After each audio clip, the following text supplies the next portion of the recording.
Hello. സ്വന്തം ഇഷ്ടപ്രകാരം നീ ചെയ്യുന്ന ഓരോ പ്രവൃത്തിയുടെയും ഫലം നീ സ്വയം അനുഭവിക്കേണ്ടി വരുമെന്ന് ഞാൻ നേരത്തെ പറഞ്ഞിട്ടുള്ളതാണല്ലോ.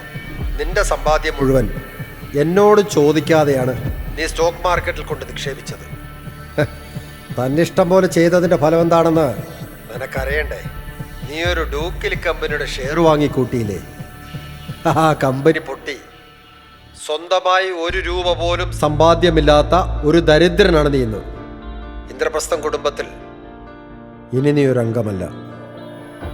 നിനക്കും മറ്റാരും അറിയാതെ നീ കല്യാണം കഴിച്ചു കൊണ്ടുവന്ന ആ പെണ്ണിനും ഇനി ഈ വീട്ടിൽ സ്ഥാനമില്ല.